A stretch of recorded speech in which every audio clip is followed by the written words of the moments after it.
Deus nos abençoe, e eu quero então convidar você a abrir a sua Bíblia comigo na carta aos Romanos, no capítulo de número 5. Romanos, capítulo de número 5.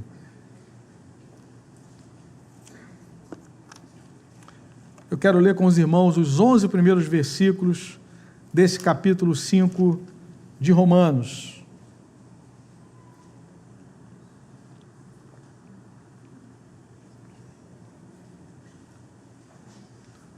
Todos acharam? Amém?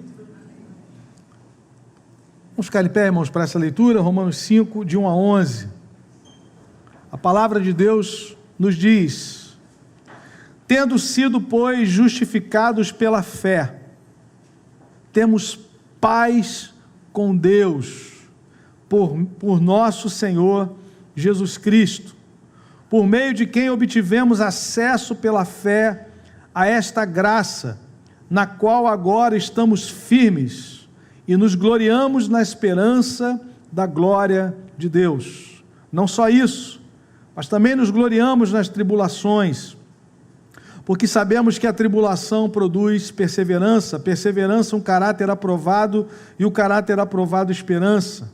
E a esperança não nos decepciona, porque Deus derramou o seu amor em nossos corações, por meio do Espírito Santo que Ele nos concedeu. De fato, no devido tempo, quando ainda éramos fracos, Cristo morreu pelos ímpios. Dificilmente haverá alguém que morra por um justo, embora pelo homem bom, talvez alguém tenha coragem de morrer, mas Deus demonstra seu amor por nós. Cristo morreu em nosso favor, quando ainda éramos pecadores. Como agora fomos justificados por seu sangue, muito mais ainda, por meio dele, seremos salvos da ira de Deus. Se quando éramos inimigos de Deus, fomos reconciliados com Ele mediante a morte do seu Filho, quanto mais agora, tendo sido reconciliados, seremos salvos por sua vida. Não apenas isso, mas também nos gloriamos em Deus, por meio de nosso Senhor Jesus Cristo, mediante quem recebemos agora a reconciliação. Amém, querido? Pode sentar. Deus nos abençoe com a leitura da sua palavra. Irmãos, nós temos um grande privilégio. É o privilégio de estarmos conectados novamente com Deus. Conexão com Deus. E a conexão com Deus é um privilégio daquelas pessoas que foram reconciliadas com Deus. O texto que nós acabamos de ler, ele nos fala exatamente dessa grande obra de Jesus. Se você prestou bem atenção na leitura, a palavra diz, no versículo de número 10, que quando nós éramos inimigos de Deus, nós fomos reconciliados. Às vezes nós pensamos que Deus só tem um inimigo, né? E Ele tem um adversário, que é o diabo, que foi criado, Lúcifer foi criado também para adorar a Deus, mas se rebelou contra Deus e foi expulso definitivamente da presença do Senhor. O autor aos Hebreus diz que Deus não socorre a anjo, o plano de salvação não abrange os anjos.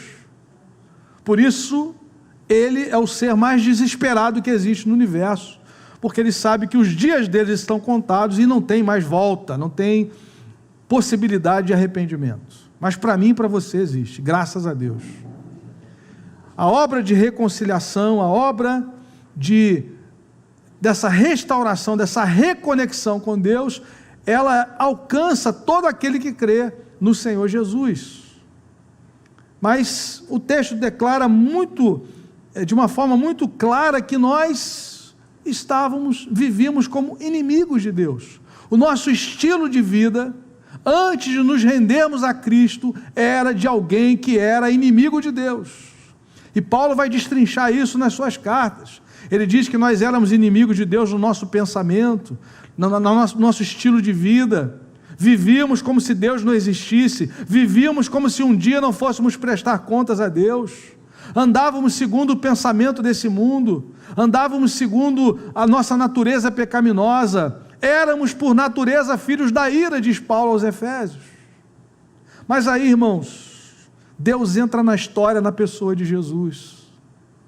Deus entra na história cheio de graça e de verdade, vimos a sua glória, Ele habitou entre nós, Ele viveu entre nós, Ele viveu perfeitamente, Ele foi tentado como eu e você, mas Ele nunca pecou, Ele foi obediente até a morte, morte de cruz, Ele se entregou em nosso lugar, Ele assumiu o nosso lugar na cruz do Calvário. A ira de Deus contra o pecado, contra a iniquidade, contra a rebelião, foi levada, foi descarregada sobre Jesus.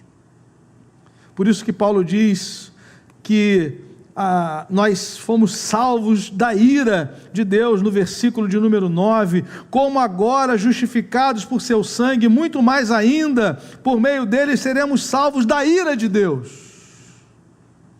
A vinda de Jesus, a volta de Jesus, conforme Apocalipse capítulo 6, será o dia da ira do Cordeiro, o cálice da ira do Cordeiro derramada sobre todos aqueles que se rebelaram contra Deus, que resistiram ao amor de Deus, que desprezaram o sangue de Jesus. Mas aqueles que se renderam ao seu amor, que reconheceram quem Jesus era e o que Ele fez, estão debaixo da sua graça. E eu posso dizer para você com toda a convicção, que é muito melhor estar debaixo da graça do Cordeiro, do que debaixo da ira dele, da ira santa do Cordeiro. Irmãos, a coisa foi tão grave, o pecado foi tão grave, que Deus não poupou o seu próprio Filho. Deus entrega o seu Filho. No verso 8, Paulo diz: Deus demonstra o seu amor por nós. Algumas pessoas na sua história de vida, muitas vezes duvidam do amor de Deus. Ouvimos um pouco sobre isso semana passada, o pastor Léo trazendo essa mensagem. Quando nós passamos por tribulações, passamos por dificuldades, abalo no casamento, problema de saúde, problema financeiro, a primeira tentação que vem à mente é: Deus não me ama. Mas o versículo 8 de Romanos capítulo 5 nos diz que Deus não precisa mais provar que Ele nos ama, porque Ele já o fez. Quando Paulo diz: Deus prova, Deus demonstra o seu amor para conosco, em que Cristo morreu por nós, sendo nós ainda pecadores. Deus não esperou a gente dar uma melhorada, Deus não esperou a gente dar aquela recalchutada, não. Ainda pecadores, ainda rebeldes, ainda desobedientes, ainda rejeitando a sua majestade, Ele nos amou, Ele entregou o seu Filho.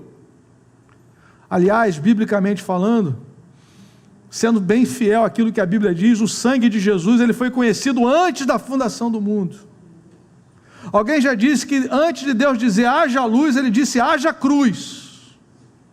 O sangue de Jesus não é um plano B. O sangue de Jesus, a morte de Jesus na cruz não foi uma reunião às pressas da Trindade: olha, deu errado. Não. Antes da doença se manifestar, Deus já tinha vacina. O sangue de Jesus foi conhecido antes da fundação do mundo. Pedro vai dizer isso na sua primeira carta. Ele foi manifestado na história, ele foi manifestado visivelmente, fisicamente na cruz, mas na eternidade ele já foi conhecido. E aí aquela velha pergunta: mas se Deus sabia que o homem ia pecar, por que Deus criou o homem? Irmãos, Deus nos criou para o louvor da sua glória, para uma relação de amor, de adoração, de liberdade. Só seres livres podem amar verdadeiramente. Você sabia que você podia ter ficado em casa hoje? Que não tem um cartão de ponto ali na entrada da igreja? Sabia que o Ministério Multimídia poderia ficar todos eles em casa hoje? Não ia ter transmissão, eles podiam ficar em casa. O pessoal do louvor, os intercessores. Nenhum de nós foi obrigado, constrangido, forçado a estar aqui. Nós estamos aqui por amor a Cristo, porque nós sabemos quem Ele é e nós o servimos por quem Ele é.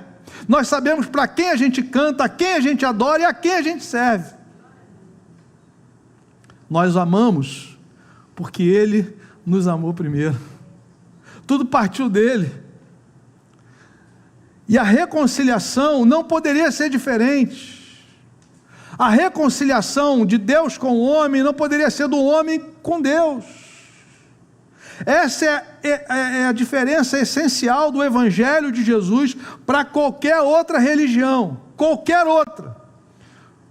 Porque o raciocínio lógico de toda religião é: você procura agradar a divindade, partindo de você, da sua ação, ou servindo pessoas, ou tentando invocar essa divindade. O Evangelho é: Deus vem ao nosso encontro, o Filho do Homem veio buscar e salvar o perdido, e veio nos encontrar em situações das mais terríveis.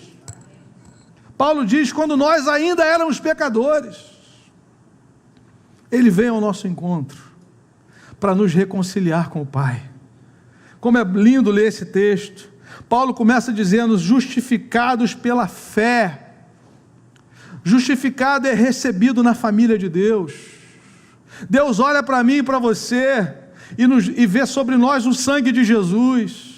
Por que nós fomos recebidos? Porque por causa de Cristo, da justiça dele, que foi aplicada a nós, imputada a nós, quando nós cremos, nos rendemos a ele, quando nós chegamos à conclusão, convencidos pelo Espírito Santo, de que nós não podemos nos auto-salvar, mesmo tentando ser pessoas boas, mesmo tentando servir pessoas, há uma natureza pecaminosa em nós, que nos tornou inimigos de Deus, e Deus paga a nossa dívida no sangue de Jesus, e agora nós temos paz com Deus.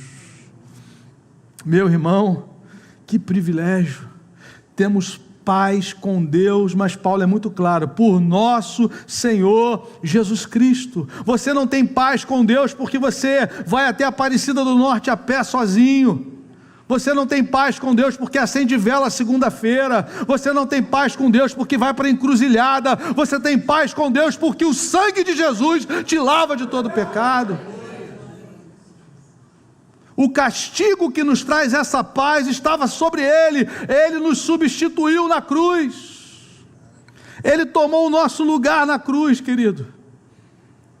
A ira de Deus, que era para ser descarregada sobre a minha cabeça e a sua cabeça, recaiu sobre o Cordeiro de Deus. Aleluia. E aí, amados, a partir dessa reconciliação, nós temos um grande privilégio.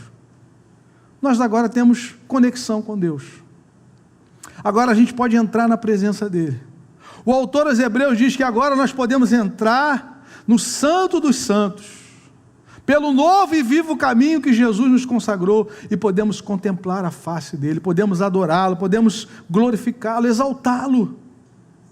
Quando você ora, o caminho está aberto por causa do sangue de Jesus. Quando você adora, o caminho está aberto por causa do sangue de Jesus. Quando você serve, o caminho está aberto por causa do sangue de Jesus. Acesso, o novo e vivo caminho. E agora nós temos o privilégio da reconciliação. Da reconciliação. E a grande bênção está no fato de termos essa conexão restabelecida. Que coisa maravilhosa, meu irmão. Isso é muito interessante. A Bíblia fala, por exemplo, de Cornélio em Atos 10. Cornélio fazia esmola, orava todos os dias, mas a Bíblia diz que ainda assim ele precisou ouvir o Evangelho.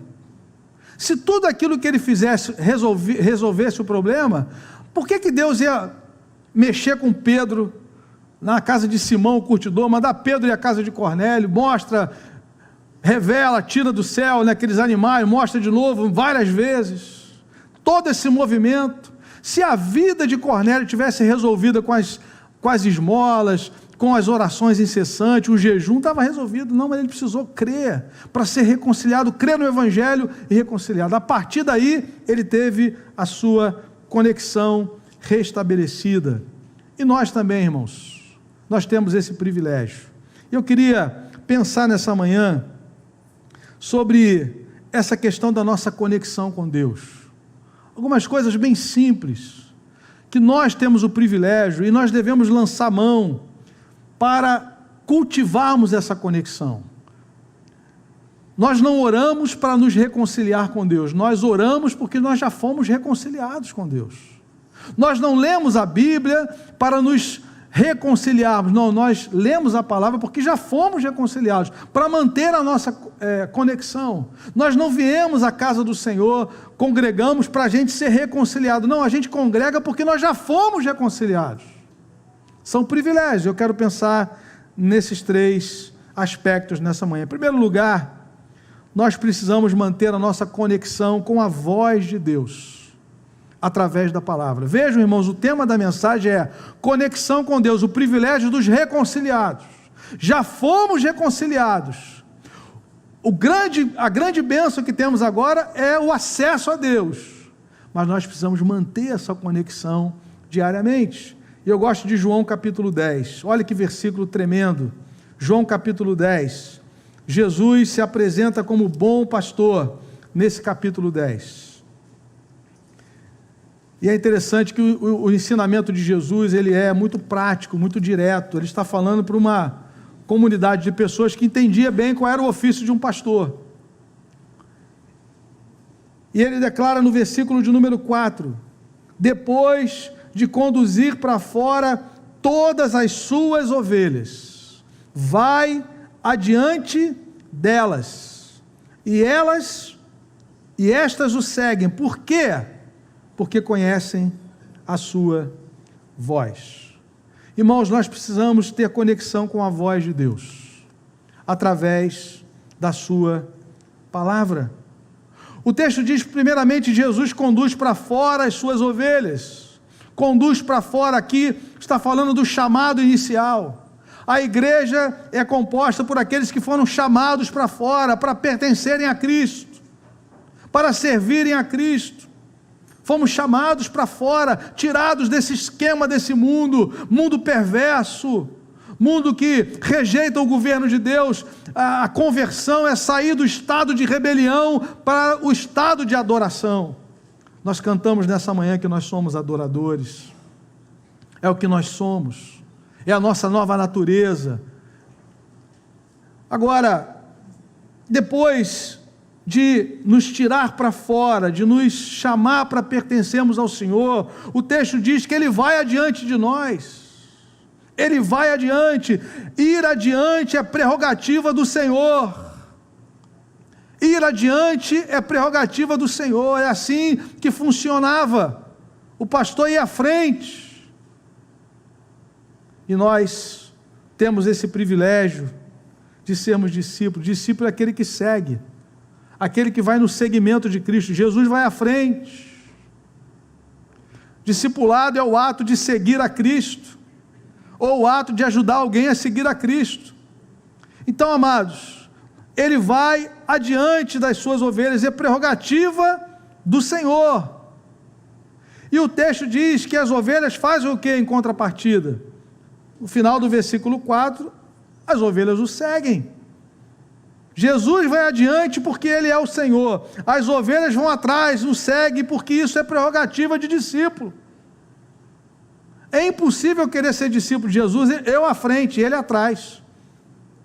Tomando a frente dele, tomando decisões sem consultá-lo, vivendo a minha vida sem buscá-lo. Isso não é ser discípulo, isso é ser autossuficiente. De vez em quando vem uma crise, aí você ora, mas isso não é discipulado. Discípulo de Jesus é alguém que vê Jesus à sua frente e vai atrás dele, Ele vai à sua frente, amém, querido? Isso é ser discípulo. Ele nos reconciliou, nós estamos agora conectados com Ele, Ele vai diante de nós. Agora a grande pergunta é, por que as ovelhas o seguem? Por que as ovelhas o seguem? O texto vai explicar de uma maneira muito objetiva, porque conhecem a sua voz. Você conhece a voz de Jesus? Você consegue identificar, num mundo tão turbulento como esse agora, o que é a voz de Jesus e o que não é? É disso que eu estou querendo falar nessa manhã, meu irmão. Nós precisamos estar conectados com a voz de Deus através da palavra. São muitas vozes nesse tempo, e nós precisamos discernir a voz de Jesus. Agora, é possível você fazer isso sem ler a palavra? Sem investir pelo menos 15 minutos no seu dia? ler um texto da Bíblia, refletir como aquele texto pode ser aplicado na sua vida. O que Jesus fala sobre esse tema? Você vai tomar uma decisão na sua vida profissional ou em relação a um relacionamento. O que a Escritura fala sobre esse tema? O que Jesus fala? O que os apóstolos ensinaram sobre esse tema? Se eu sou discípulo de Jesus, eu preciso ir para a palavra. Como é que eu vou criar os meus filhos? O que a Bíblia ensina? Da presença do pai, da referência da mãe. Como é que eu devo tratar minha esposa? Discípulo de Jesus é alguém que vai de coração aberto, com a mente aberta para a palavra e se rende ao ensinamento de Jesus. Como é que eu administro meus recursos? O que a palavra fala sobre isso? Eu já fui reconciliado com o Senhor, eu tenho acesso a Deus, então eu posso buscar a sabedoria dEle. Irmãos, nós oramos muito pouco, nós pedimos muito pouco a direção de Deus. Nós temos que resgatar isso de uma maneira simples. Eu olho para a história de Davi toda hora diz assim: Senhor, eu persigo esse povo. O Senhor persegue. Faz o que agora? Vai por trás, você vai ouvir uma voz, um estrondo, vai agora porque eu já entreguei. Senhor, esse pessoal aqui vai me entregar? Vai te entregar para Saul, sim.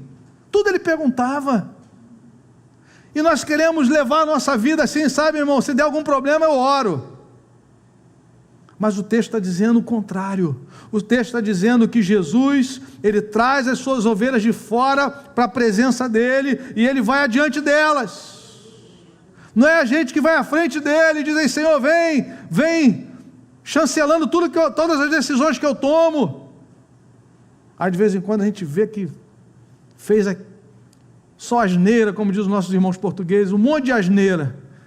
Aí vai querer orar para Deus consertar aquilo que eu fiz sem nenhuma direção do Espírito, sem nenhuma orientação do alto. E a palavra do Senhor diz em Colossenses capítulo 3, habite ricamente em vós a palavra de Cristo, instruí-vos e aconselhai-vos mutuamente. Sem o conselho de Deus, nós não conseguimos chegar a lugar algum. Talvez você vai ter que procurar a liderança da igreja, ministério pastoral da igreja, e dizer: olha, pastor, eu gostaria muito de estudar esse tema, eu preciso de uma orientação nesse tema. Nos procure, querido, a gente vai se esforçar para poder te ajudar. Talvez os jovens digam: olha, pastor, a gente precisa tratar, por exemplo, da questão da ideologia de gênero, o que a Bíblia fala sobre isso. Nos procure. Você quer crescer em determinado tema? Nós estamos aqui para servir. Nós precisamos crescer em determinadas áreas. O que a Bíblia fala sobre o aborto?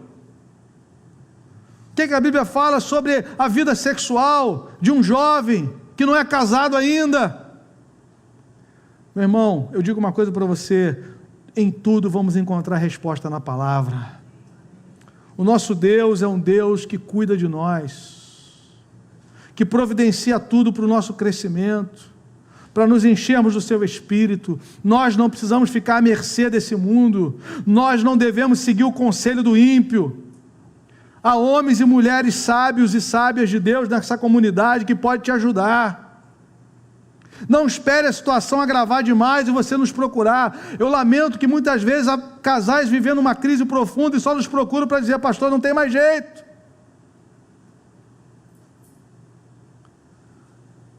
Temos que nos voltar à palavra, querido. Conecte-se com a voz de Deus diariamente. A gente tem orientado isso aqui sempre. Nós saímos de casa, vamos para o trabalho, vamos para a faculdade, vamos para a escola, vamos servir, e nós somos bombardeados dia e noite com informações, com pensamentos antagônicos à fé, e nós queremos fazer isso sem estarmos preparados na palavra. Como é que você combate uma mentira, meu irmão? Conhecendo a verdade. Conhecendo a verdade.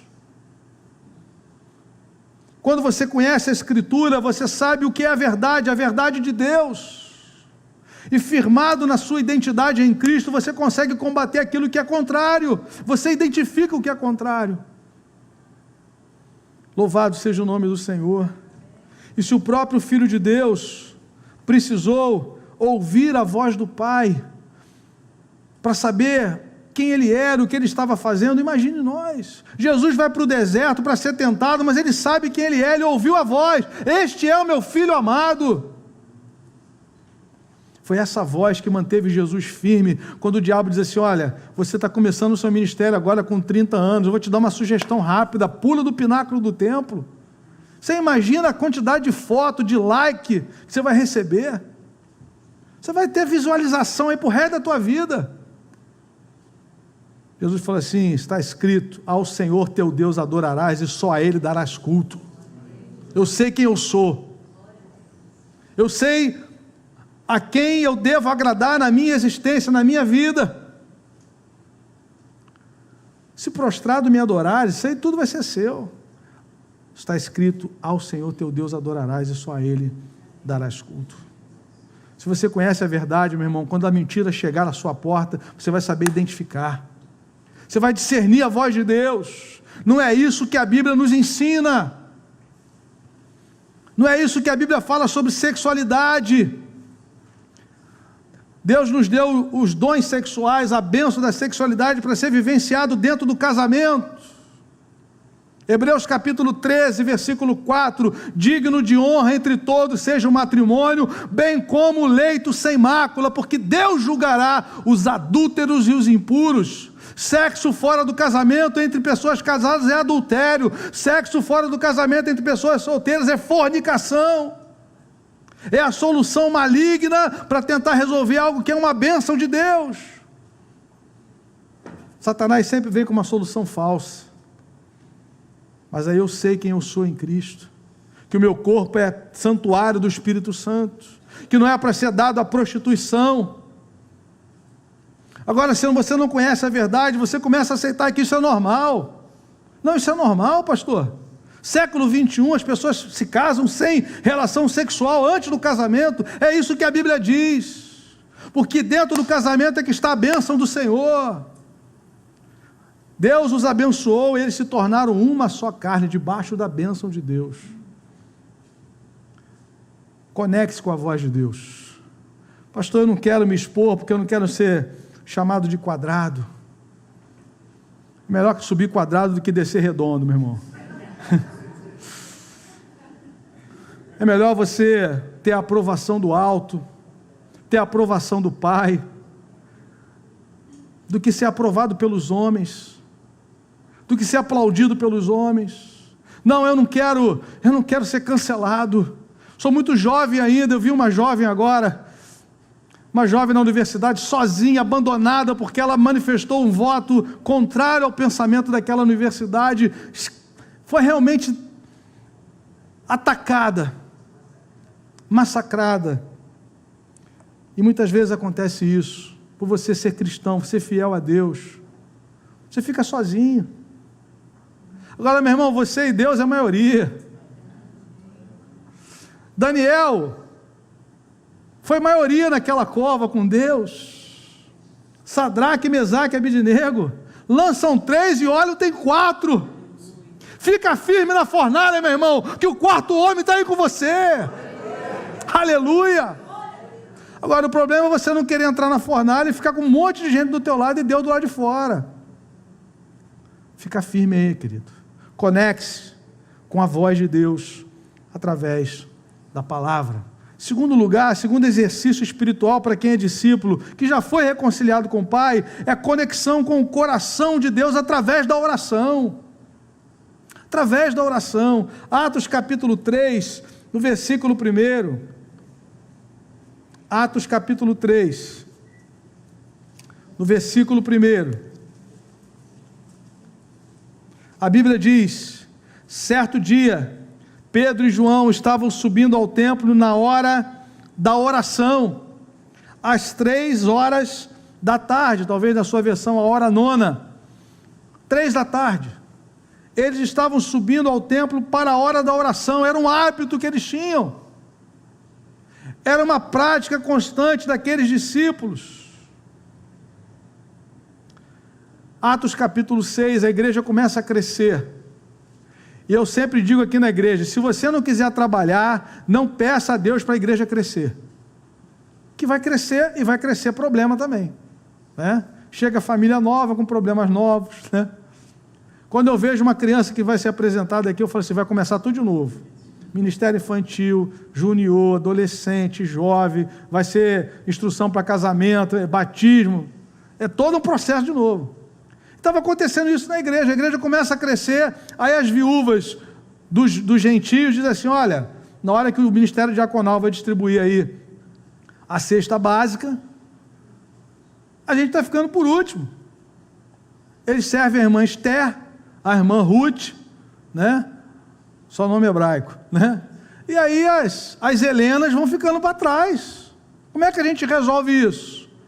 Os apóstolos dizem assim, não, pode ficar tranquilo, a gente vai servir todo mundo, vamos viver só para entregar a cesta básica. Eles falam, não, olha só, vocês vão se reunir, vocês vão orar, vocês vão escolher 7 homens, para servir a mesa não pode ser qualquer um não, tem que ser gente cheia do Espírito Santo, cheia de sabedoria, né, irmã Nilceia? Quando ia servir a ceia aqui, chegava ele, as irmãs estão fazendo um culto ali, preparando a ceia, orando os elementos, não é chegar assim de qualquer maneira, eles oram para servir, quando alguém vem aqui com necessidade, a igreja serve, ora por aquelas pessoas, precisa ser gente de oração, gente de Deus. E aí a Bíblia fala que eles escolheram 7 homens, dos mais conhecidos, Estevão e Filipe, mas os outros 5 também foram importantes, porque no final do versículo 7 diz que a palavra continuou crescendo. Por quê? Porque aqueles homens serviram a comunidade no aspecto social da igreja. Mas aí a Bíblia diz assim, os apóstolos disseram assim, nós não podemos abandonar a oração e o ministério da palavra. Eles entenderam que não tinham nada para oferecer à comunidade dos discípulos, se não recebessem primeiro de Deus. Sem a conexão com a palavra, com a voz de Deus, e sem a conexão com o coração de Deus, através da oração, eles não tinham nada para dizer. Por que esses apóstolos que andaram tão próximos de Jesus, após a ascensão de Jesus, continuaram orando? Porque eles entenderam que era algo importante, ouvir a voz de Deus, falar com Deus, estar conectados com o propósito de Deus, com a vontade de Deus. O pastor Hernandes Dias Lopes escreveu um livretinho sobre oração, baseado no Evangelho de Lucas, e ele fala sobre isso, a vida intensa de oração de Jesus, e depois ele diz assim, com quem a igreja aprendeu a orar? Porque aqui eles continuam orando, Pedro e João, os apóstolos, a igreja se reuniu, aguardando a descida do Espírito Santo. Quem ensinou essa igreja a orar? Foi Jesus. Agora pensa comigo, meu irmão, se oração foi algo importante e caro na vida de Jesus, por que não deve ser na minha vida e na sua? A oração fazia parte do dia a dia de Jesus. Olha só Marcos capítulo 1, como a palavra do Senhor nos fala do exemplo de Jesus, num dia intenso de trabalho. Marcos capítulo 1, Jesus começa aquele dia indo à sinagoga, expulsando demônios. A palavra diz isso a partir do versículo 21, Marcos 1, 21, ele vai à sinagoga, e ali entra um homem com um espírito maligno, e Jesus liberta aquele homem. Cale-se, diz o verso 25, repreendeu Jesus, o espírito imundo sacudiu o homem, e saiu dele gritando. Depois Jesus saiu dali, diz o verso 29, e ele foi para a casa de Simão e André. Ali Jesus cura a sogra de Simão. Aí a palavra do Senhor diz que à tarde, já no final do dia, no verso 32, ao anoitecer, depois do pôr do sol, o povo levou Jesus doentes, endemoniados, toda a gente querendo tocá-lo, pessoas precisando de libertação. Então o dia começa cedo na sinagoga, ele vai para a casa de Simão, ele cura a sogra de Simão, depois ele vai atender essas pessoas no final do dia. Mas olha o verso 35, de madrugada, quando ainda estava escuro, Jesus levantou-se, saiu de casa e foi para um lugar deserto, onde ficou orando. Aqui que está a chave, é aqui que ele era renovado, servindo o tempo todo, abençoando gente. Aqui está o seu renovo, aqui está o lugar de ouvir a voz do Pai, de se conectar com o coração do Pai. E é interessante que esse é o grande privilégio da oração. Jesus nos ensina que o maior privilégio da oração é estar em comunhão com o Pai, é poder falar com o Pai, é poder ouvir a voz do Pai. Mas a oração também nos conecta com a missão. Veja o que ele está orando no verso 35, e no verso 36 ele é procurado, e as pessoas dizem: todos estão te procurando. Quanto mais ligado a Deus em oração, mais atento você fica de que você está em missão no mundo. Quanto mais nós temos o discernimento que nós estamos em missão no mundo, mais a gente vai ter que orar. Mais a gente precisa receber de Deus, mais nós precisamos capacitação de Deus. A oração também nos conecta com os recursos de Deus. O texto diz no verso 39 que Jesus saiu dali ensinando, expulsando demônios. Existe uma relação direta entre oração e autoridade espiritual. Se você tem discernimento, meu irmão, que você está em missão no mundo, e que nós fomos chamados para proclamar o reino que é de libertação, de transformação, nós precisamos ser revestidos do Espírito Santo. Conexão com a voz de Deus através da palavra, conexão com o coração de Deus através da oração. E por último, nós temos que lançar a mão da conexão com a família de Deus. Hebreus capítulo 10, versículo de número 25, talvez você já conheça o texto. Hebreus 10, 25. Veja o que a palavra diz: não deixemos de reunir-nos como igreja. Talvez na sua versão diz: não deixemos de congregar-nos, segundo o costume de alguns, mas procuremos encorajar-nos uns aos outros, ainda mais quando vocês veem que se aproxima o dia. Meu irmão, se tem uma área que foi atacada, abalada na nossa caminhada cristã, na questão da pandemia, foi a nossa comunhão em Cristo, comunhão na casa de Deus. Algumas pessoas entenderam que não precisam mais desse momento na semana, não é necessário, você pode ser crente em casa, você pode seguir a Jesus, e alguns nem voltaram mais para esse momento de comunhão.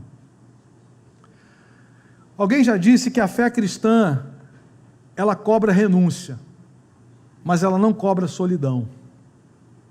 Não cobra solidão. Porque quando Jesus inicia um movimento, não uma religião, mas um movimento, ele começa a chamar pessoas para andarem juntas. Olha para a comunidade de Jesus, são homens e mulheres que passaram a seguir a Cristo conjuntamente, em comunidade. A fé cristã é comunitária, querido. A oração que Jesus ensinou é o pão nosso, o pão é nosso. Não é o meu pão, mas é o nosso pão. É você receber de Deus e compartilhar, recebe e reparte. No texto de Lucas da ceia, eu gosto de ler o texto de Lucas, que ele fala assim: recebei e reparti, recebei e reparti. O mundo ensina a gente só a receber, o reino ensina a gente a receber, nós precisamos receber de Deus, mas ensina a gente a repartir. A fé cristã não cobra solidão, nós fomos chamados a viver em comunidade. E eu quero trazer para você uma palavra: se você quer ouvir mais de Deus, esteja onde a sua palavra é ensinada, esteja onde a palavra de Deus é ministrada, para a nossa edificação, para o nosso crescimento na presença do Senhor. No ambiente de comunhão nós somos encorajados. Veja o que o texto diz: não deixemos de reunir-nos como igreja, segundo o costume de alguns, mas procuremos encorajar-nos uns aos outros. A gente perde isso, irmãos, quando a gente abre mão da comunhão, de sermos encorajados. É uma palavra, uma canção que alguém orou para trazer para o nosso encontro, é algo que Deus colocou no coração de um irmão, de uma irmã, e nós somos fortalecidos, renovados. O primeiro sintoma de que alguma coisa não vai bem na nossa vida espiritual é o afastamento. Foi assim com Elias. Elias chegou no momento da sua vida e falou assim: olhando para essa nação aqui, crente mesmo só eu, só tem eu.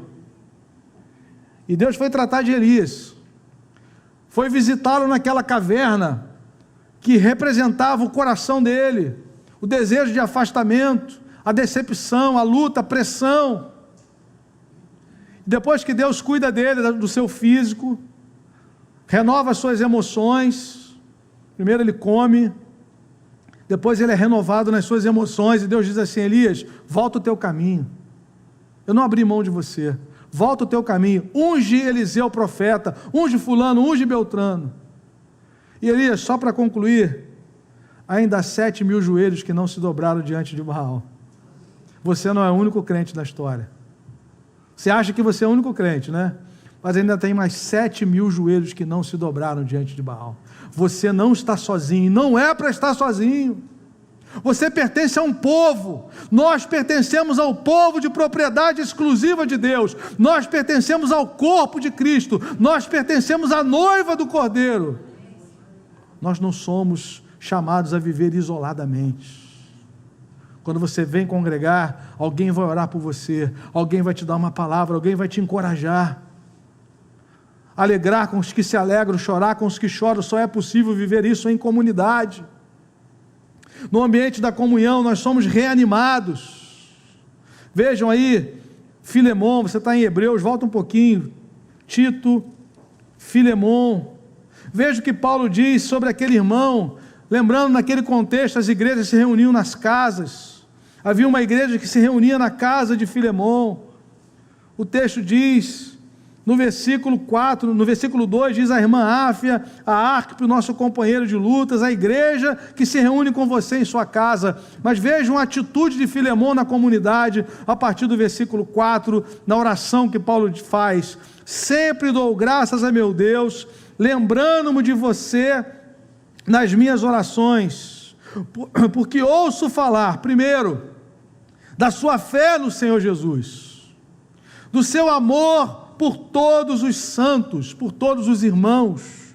Oro para que a comunhão que procede da sua fé seja eficaz no pleno conhecimento de todo o bem que temos em Cristo. Olha o que Paulo continua dizendo no verso 7: seu amor me tem dado grande alegria e consolação, porque você, irmão, tem reanimado o coração dos santos. Eu não sei o que Filemon fazia na prática, mas eu sei que Paulo declara que o coração da igreja era reanimado no Senhor. Aqueles irmãos olhavam para aquele irmão e eram fortalecidos a seguirem, a perseverarem, a não olharem para trás, a não desanimarem. Meu irmão, persevere em Cristo. Os dias são maus, mas breve Jesus vem. E nós vamos estar para sempre com o Senhor. É isso que Hebreus 10 está nos ensinando. Quanto mais vedes que o dia se aproxima, mais a gente precisa ser encorajado. Você tem orado pela juventude da igreja, meu irmão? Você tem orado por esses jovens que têm sido atacados na sua fé, na base da sua fé? Temos orado pelas nossas crianças, que desde cedo já têm convivido com situações pelas quais ainda não estão preparadas emocionalmente, espiritualmente, para lidarem com isso. Você tem acompanhado o crescimento intelectual do seu filho, espiritual do seu filho? Meu irmão, não deixe seu filho no quarto fechado com o computador, com o celular. Ele é muito pequeno. Entre um programinha e outro, vem sempre uma propaganda maligna, intencional, para prejudicar a vida espiritual do seu filho, da sua filha. Ore com ele, converse sobre sexualidade com ele e com ela. Seu filho precisa ser seu melhor amigo, sua melhor amiga, sua filha. Proteja a sua família, proteja, querido, em nome de Jesus. Ore, abra o coração, não seja alguém distante, inalcançável, em nome de Jesus. A palavra diz em Malaquias 4 que um dos sinais da vinda do Messias é: ele converterá o coração dos pais aos filhos e dos filhos aos pais. Conversão não é somente do nosso coração a Cristo, é também conversão da família. Os antigos hebreus, no Salmo 128, a gente vê isso, eles sentavam ao redor da mesa e ali eles conversavam, ensinavam a palavra, oravam, cresciam. Hoje, um dos utensílios mais sumidos de uma casa, ou menos usados, é a mesa. Cada um vai comer no seu canto, mas é uma oportunidade de comunhão. Jesus comia com seus discípulos. Jesus foi reconhecido pelos discípulos de Emaús quando partiu o pão. Ele fazia aquilo tão constantemente, porque comer junto traz a ideia de intimidade, de comunhão, é oportunidade. No mundo tão acelerado como esse, nós precisamos ter um momento juntos como família, na presença do Senhor, em nome de Jesus. 3 aplicações, queridos, rápidas. Em primeiro lugar, o que o Senhor Jesus e os apóstolos ensinaram sobre o tema que tem inquietado a sua vida. Esteja conectado com a palavra. Tem alguma área da sua vida que você percebe que está sob bombardeio do inimigo? O que a Bíblia fala sobre aquilo? Vamos estudar juntos. Vamos ler juntos. Dê prioridade à sua conexão com a voz de Deus. Lembra de João 10,4? Jesus chama para fora, vai adiante, e as ovelhas o seguem porque conhecem a sua voz. Não viva o seu dia a dia sem ouvir a voz de Jesus. Fala com Ele, ouve a voz dEle, lê a palavra, abre a palavra, lê os evangelhos, releia os evangelhos, em nome de Jesus. Segundo lugar, você tem praticado a oração em sua caminhada diária com Cristo. Meu querido, não deixe a oração de lado, não abra mão da oração. A Bíblia diz: orai sem cessar. Os judeus têm a prática de orar 3 vezes ao dia, desde a época de Daniel a gente vê isso. Daniel capítulo 6, no verso 10, quando ele ouve o decreto lá do rei, ele não ora por causa do decreto, ele já orava constantemente, 3 vezes ao dia. Os adeptos do Islã oram 7 vezes ao dia. E o crente? A Bíblia diz: orai sem cessar. Orai em todo o tempo no Espírito. Nós fomos chamados a orar o tempo todo, em tudo que fazemos, buscando a Deus, falando com Ele, dependendo dEle. Neemias nos ensina aquelas orações rápidas, né? O rei pergunta: o que é que você quer? Aí fala assim: nesse momento eu orei ao Deus do céu. Não deu tempo de parar, fechar os olhos, ajoelhar. Ele já estava no modo oração. Liga no modo oração, meu irmão, em nome de Jesus. No ônibus, na estrada. Se você estiver dirigindo, não precisa fechar os olhos para orar. Não tentarás o Senhor teu Deus, né? Não, eu vou orar dirigindo. Não fecha os olhos, ora de olho aberto, né? Orando e vigiando, em nome de Jesus. E por último, estar em comunhão com a família de Deus é algo importante para a sua vida. Estar em comunhão com a família. Meu irmão, eu me lembro do Salmo 36, versículos 7 a 9, o salmista diz: tenho alegria da abundância da sua casa. Tenho alegria na abundância da sua casa. O salmista no Salmo 133, e você conhece bem o Salmo 133, como é bom e agradável que os irmãos vivam em comunhão. É como o óleo, é como o orvalho que desce do monte Hermon, é como o óleo que desce sobre a cabeça de Arão, a gola das suas vestes. E ele termina dizendo: ali, ou seja, nesse ambiente de comunhão, o Senhor ordena a vida e a bênção para todo sempre. Lugar de comunhão é lugar de vida, é lugar de bênção. Não abra mão disso. Não abra mão da comunidade. Ah, pastor, eu queria estar numa igreja que a música fosse diferente, que o espaço fosse diferente, que a cadeira fosse diferente, que o pastor se vestisse diferente. Meu irmão, mas o Senhor te colocou aqui nessa comunidade, para aqui você ser bênção e abençoador em nome de Jesus, para ser abençoado, para poder servir. E aquilo que o Senhor quiser acrescentar, Ele vai acrescentar, Ele vai inspirar pessoas, Ele vai trazer sabedoria. Não abra mão da comunhão, não perca esse privilégio. Às vezes a oração de uma pessoa enche o seu coração, um versículo que alguém cita, às vezes na escola bíblica, uma palavra, um testemunho, nos fortalece, nos renova, sem falar no nosso grande propósito, que é adorar a Deus juntos. Como é bom a gente olhar para o lado e saber que esse irmão, que essa irmã está do nosso lado, que a gente não está sozinho, como Elias se sentiu sozinho. Ainda há 7.000 joelhos que não se dobraram diante de Baal, ainda tem gente santa nessa terra, que leva Deus a sério, que crê no Evangelho, que crê no poder do Espírito Santo, que crê na importância da oração, que crê que Deus reveste crente de poder, que usa para a glória do seu nome. Então, amados, vamos perseverar no Senhor. Já fomos reconciliados. A gente não vai orar para ser reconciliado, a gente já foi, nós já fomos. Quando? Onde? No sangue de Jesus. Quando cremos nele, o sangue dele nos lava de todo pecado. Somos perdoados, aceitos, temos paz com Deus. Então vamos falar com esse Deus que está em paz conosco. Vamos buscar a sabedoria dele. Vamos viver com aqueles que o amam. Comunhão é isso, é andar com aqueles que andam com Jesus. Nós não somos os únicos crentes do planeta. Tem gente santa nesse lugar que ama a Deus, que lê a palavra, que ora, que tem condição de orar por você, de aconselhar você. Em nome de Jesus. Não, pastor, eu sou mais santo aqui daqui. Olhando aqui, se tiver 2 ou 3 igual a mim, no máximo. Meu irmão, o Espírito de Cristo é um espírito de humildade. A gente sempre aprende com pessoas. Eu louvo a Deus pela oração dos irmãos. Louvo a Deus por aqueles que pregam a palavra. Ontem alguém falou assim, olha, quando o presbítero Leandro pregou, como eu recebi, o irmão falou assim, eu queria até o banheiro, pastor, não consegui nem sair da igreja. Eu falei, glória a Deus. Deus usa quem Ele quer nessa comunidade.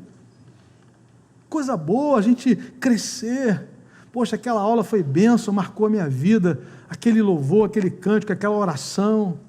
Como nós crescemos juntos. Amém, queridos? Curva a sua cabeça, feche os olhos, vamos orar nesse momento. Em nome de Jesus. Primeira pergunta, você já foi reconciliado com Deus? Como é que eu sei, pastor? A Bíblia diz, se você creu em Jesus, se você reconhece que Jesus é quem Ele disse que era, se você crê naquilo que Jesus veio fazer, pagando a sua dívida na cruz, ao crer nele, ao invocar o nome do Senhor, você é salvo. Todo aquele que invocar o nome do Senhor será salvo. Ele já é o Senhor da sua vida. Se você partir hoje desse mundo, você tem a certeza que vai se encontrar com Cristo, que Ele é o teu Salvador, que Ele te substituiu na cruz do Calvário, o castigo que te traz a paz estava sobre Ele, Ele levou sobre si todas as nossas maldições do pecado. Jesus já é o teu Salvador. Você já o convidou para entrar na sua vida, para ser o Senhor da sua vida. Se você ainda não fez isso, ore agora. Diga, Jesus, eu te recebo como Salvador e Senhor, eu creio que o Senhor morreu em meu lugar, eu creio que o Senhor ressuscitou ao 3º dia, a minha vida agora é tua, para a tua glória, para o teu louvor. Se você ainda não foi reconciliado, é a hora de você fazer isso. Agora, se você já é reconciliado, meu irmão, aproveite o privilégio da conexão com o Senhor. Viva conectado com Deus, através da palavra, através da oração, através da comunhão. Cresça no Senhor, cresça em Cristo, a cada dia, um passo de cada vez, em nome de Jesus. A igreja está em oração. Queria fazer uma oração rápida, dar uma oportunidade rápida a alguém aqui nessa manhã que ainda não entregou a sua vida a Jesus, mas que hoje gostaria de recebê-lo como seu Salvador e Senhor. Onde você está? Se você deseja, fique de pé no seu lugar, eu quero orar por você. Você que nessa manhã quer dizer, Senhor Jesus, eu te recebo pela fé como meu Salvador, eu quero ser reconciliado com o Pai, eu creio no seu sacrifício, eu creio que o Senhor morreu em meu lugar e ressuscitou ao 3º dia, e hoje eu quero entregar a minha vida ao Senhor. Se alguém, onde você está, fique de pé no seu lugar, eu quero orar por você, eu erga uma de suas mãos, em nome de Jesus. Alguém nessa manhã, eu gostaria de orar com você, pedir a bênção de Deus sobre a sua vida. Você quer entregar a sua vida a Cristo, levante bem alto uma de suas mãos, eu quero orar por você nessa hora, em nome de Jesus. Você deseja, fique de pé no seu lugar, ou erga uma de suas mãos, nós queremos orar por você nessa hora. O Espírito de Deus está chamando você, você está sentindo esse desejo, eu quero orar com você. Se você quer, fique de pé no seu lugar, ou erga uma de suas mãos, em nome de Jesus. Amém. Amém. Meu irmão, aí mesmo no seu lugar de oração, coloque a sua vida diante de Deus, diga, Senhor, eu quero viver mais perto de Ti, mais conectado com o Senhor.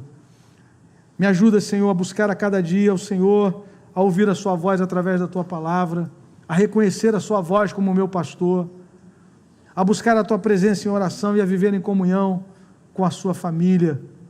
Vamos orar por isso. Senhor, obrigado por essa manhã, obrigado pela Tua presença, obrigado, Senhor Deus, pela reconciliação no sangue do Cordeiro, obrigado pelo preço que Jesus pagou em nosso lugar, e nós Te louvamos, Pai, porque agora nós temos comunhão, livre acesso, fomos reconectados com o céu, aleluia, podemos ouvir a voz do Espírito Santo.